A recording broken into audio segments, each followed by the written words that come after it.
number 7 World Trade Center. I've heard several reports from several different officers now that that is the building that is going to go down next. In fact, one officer told me they're just waiting for that to come down at this point.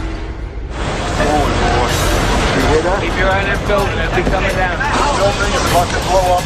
Move it back. All right, guys. And it sounded like a countdown. And at the last few seconds, he took his hand off, and you heard 3, 2, 1, and he was just saying, "Just run for your life. Just run for your life." And then it was like another 2, 3 seconds. You heard explosions, like boom. There's like a distinct sound. This was boom, and like you felt a rumble in the ground, like almost like you wanted to grab onto something.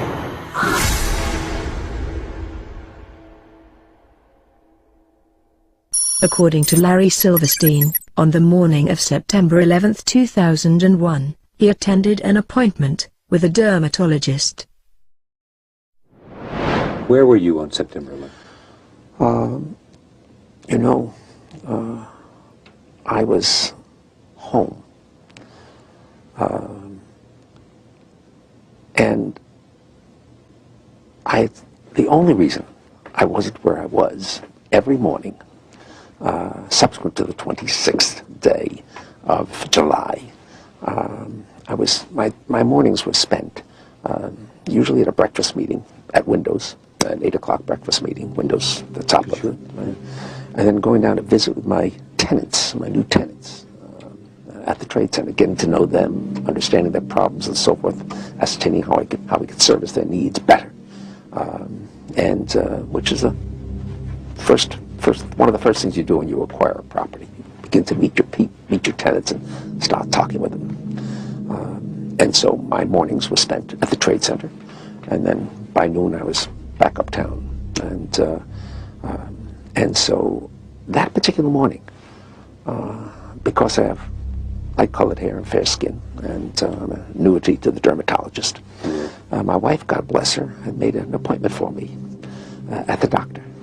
And I remember dressing to go to the doctor, and finally saying to my wife, I said, "Sweetheart, I've got so much to do downtown. I got to cancel this. I've got to go downtown." And she said, "You're not going to cancel this appointment. You're going to the dermatologist." And, having been married now to the same woman for 46 years, you get this sense of determination on occasion, their voices. And I said, okay, yes, dear, I'll go. And then just minutes later, received a telephone call to turn on a television set and witnessed this horrendous circumstance. The first plane hitting, and then the second plane hitting. Of course, with the second hit, it became obvious that this was terrorism.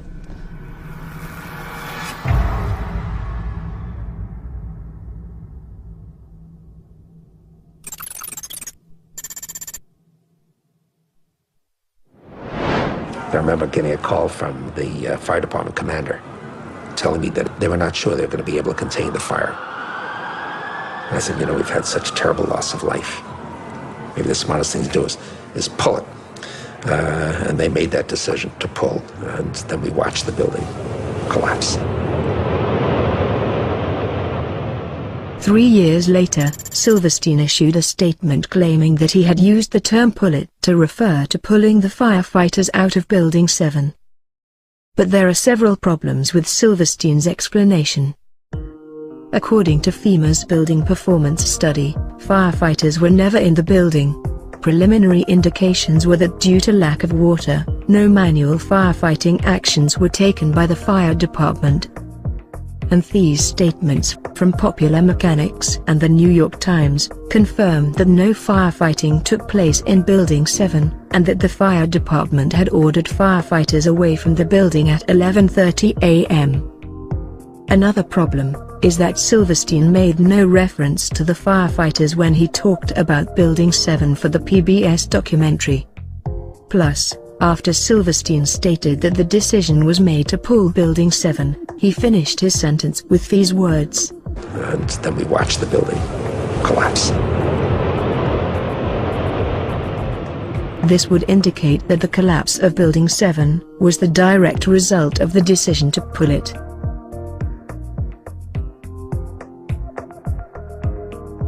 As a successful property developer, Silverstein would have gained considerable experience in hiring contractors to carry out controlled demolition of buildings. It's reasonable to assume that he would be aware that the term pull is often used by demolition experts to refer to bringing a building down. For example, here's Ground Zero's post-disaster wrecking crew talking about preparing to demolish Building 6.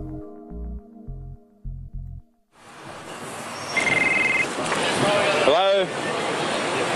Oh, we're getting ready to pull Building 6.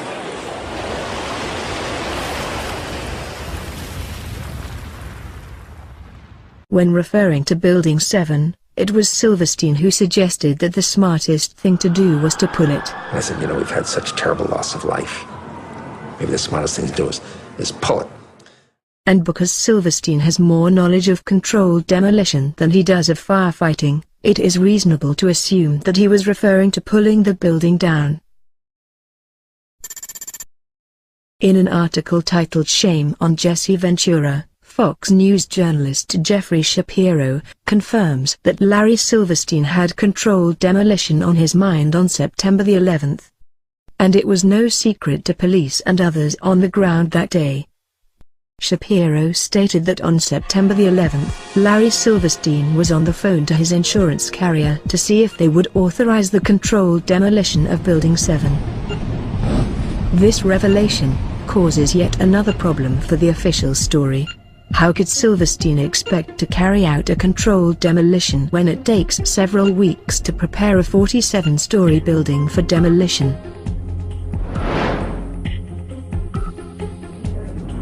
Now, here we're going to show you a videotape of the collapse itself. Describe that. Now we go to videotape, the collapse of this building.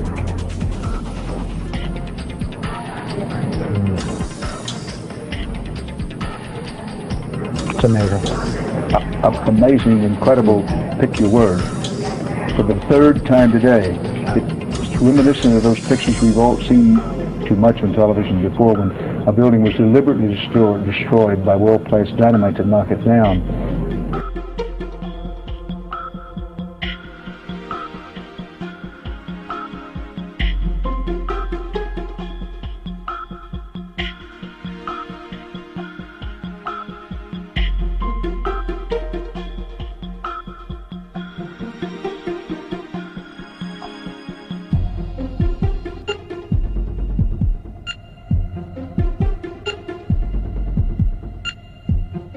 To me, I knew that was an explosion.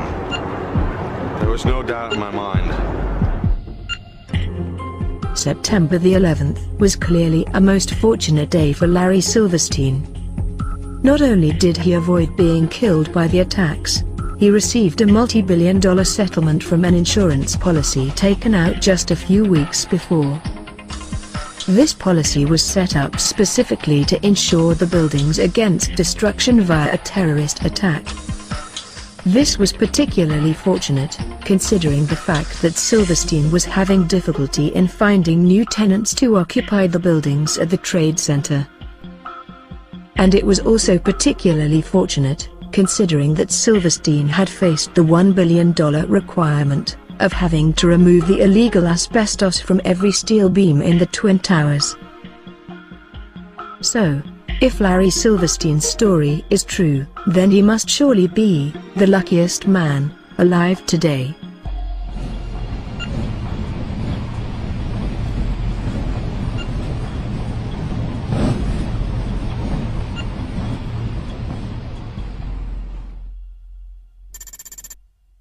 Larry Silverstein. Last time we talked, sir, I asked you if you could address some of the 9/11 conspiracy theories that you are accused of.